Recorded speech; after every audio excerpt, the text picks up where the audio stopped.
Hi everyone, this is Boog-S Reviews, and today I'm going to be doing a review on the Marvel Legends Sasquatch Build-A-Figure. So since he's all built, let's go ahead and hop right on into this review. So for the head sculpt, I really like this head sculpt. I think it's better than the previous Sasquatch head sculpt. I mean, this one's a little more tame, and the other one actually was pretty angry. So there are the head sculpts side by side.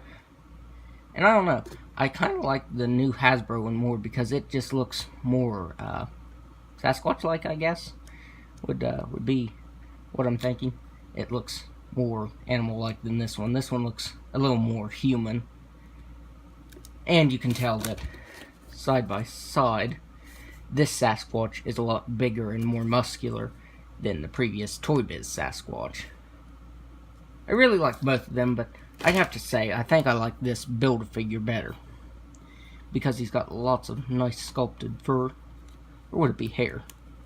Sculpted hair fur? Well, it looks really good. And it has a lot of color variation. It has maroon, reddish brown, orange brown. Like I said, it's got a lot of color variation to it. And his muscles are sculpted nicely too. I like how the color fades into brown, the orange fades into the dark orange, and then into the brown. Looks really good. Especially his back here. He has a lot of fur sculpted on his back here. And his hair is rubbery. I mean, it really can't move up much since the neck joint does plug into the torso right there.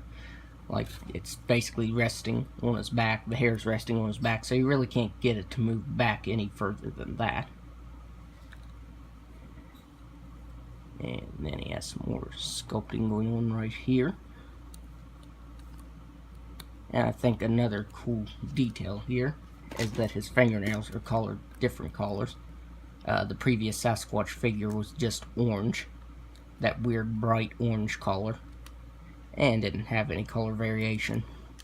They were just orange. And his fingernails on the new Build-A-Figure are actually colored brown. Which looks pretty cool. And like I said, the color variation looks pretty nice.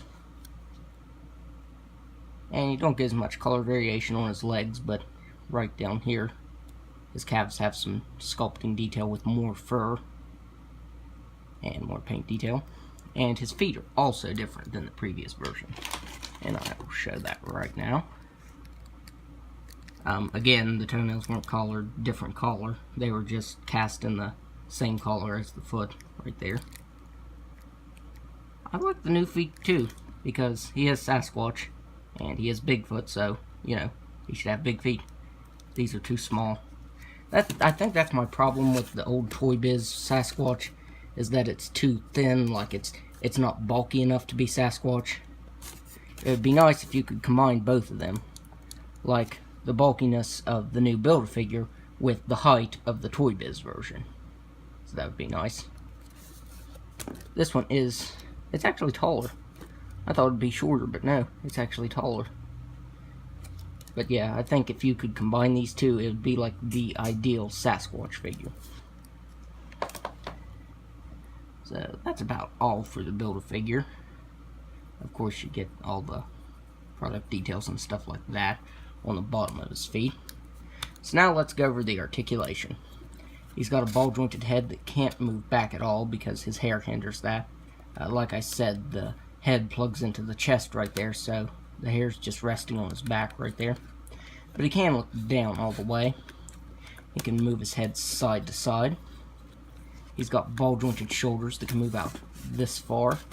His left shoulder doesn't want to move out, but if you do force it, it will move. Like, it doesn't feel like it'll break or anything like that.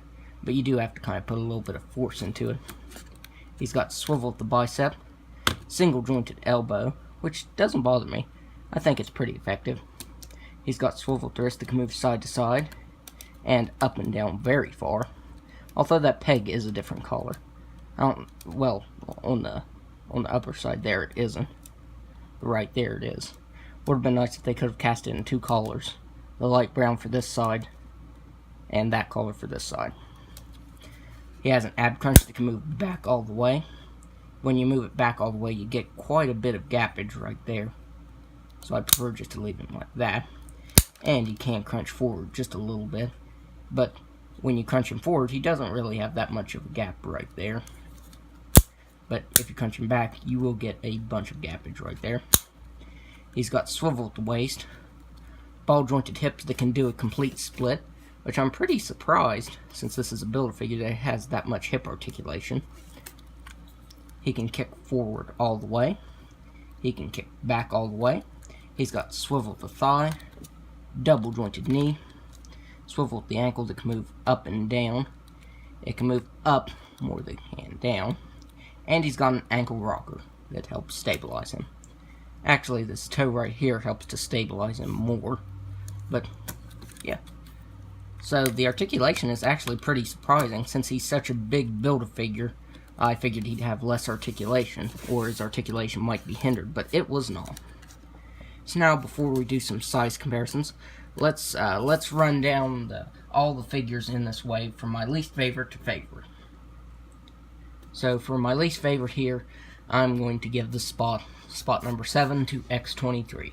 Mainly because she doesn't come with any accessories except for the Build-A-Figure piece. That's my main reasoning.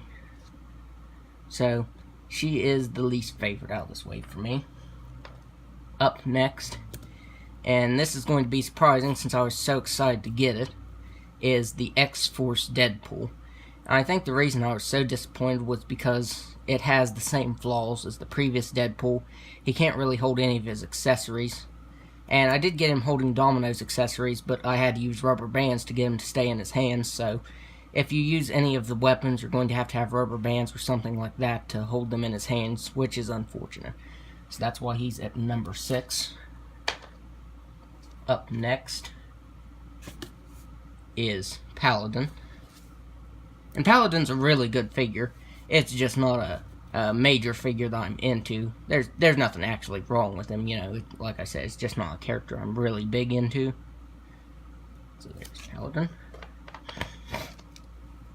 Up next is Cable. And the big reason I wasn't such a fan of Cable was because his weapon was really big and he couldn't hold it in both hands. I ended up giving him the previous Cable's rifle. The arms couldn't move out at all, which was a big disappointment to me. And I had to glue his whatever this is, his big pouches. I had to glue them together to get them to stay on him. And I should not have had to have done that to this figure. So yeah, that's why I ranked him as so. And now the top 3 figures out of this wave. Number 3 would be Domino.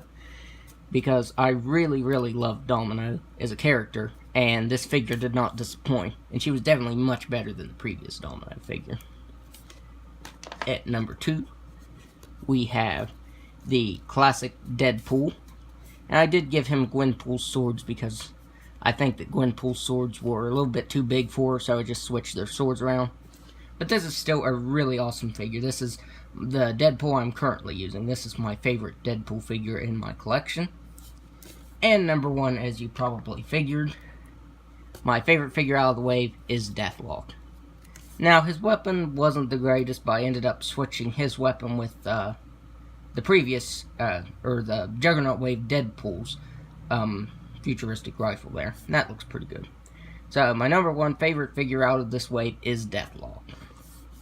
So now we can do some size comparisons to some other figures. So here he is next to the previous Toy Biz Apocalypse series Sasquatch figure. And he's very top heavy, so he doesn't... Oh, of course, now that I say that, he's actually going to stand. And I guess if you have him standing straight up, because he does want to slouch a little bit, that joint right there is a little worn out. He is just a tad bit taller than the new Build-A-Figure Sasquatch. But I like them both, honestly. I like them for various reasons. Like, this one has a lot of great paint detail and sculpting, and I like that expression there. But I also like the new one because, like I said, it's more like Sasquatch-like to me. It's more animalistic than this one. This one is a little too human-looking, you know. But I do like both for various reasons, as I stated. Up next, here he is, next to Captain Marvel. And these two you wouldn't think have anything in common with each other. But Sasquatch is now part of Carol Danvers' Alpha Flight. They're basically kind of like the new version of Sword. So yeah, I'm also hoping that we get a new Puck to go with Sasquatch. That way we can have Sasquatch, Puck, and Captain Marvel all together. And finally, here he is next to the only other member of Alpha Flight that I have, Wolverine. And Wolverine is really, really tiny compared to him. But that's really accurate. That's why I like the size of this Wolverine figure. I like previous Wolverine figures, but this one is the only one that is actually accurate in height. So yeah, this Sasquatch Build-A-Figure is really awesome. At first, I wasn't that excited to get it, but after I started getting the pieces, I was very excited. And this will replace my Toy Biz Sasquatch figure. So I would highly recommend getting this Build-A-Figure. So that's my review. And if you like this review, be sure to hit the like button and subscribe to my channel. Thanks for watching.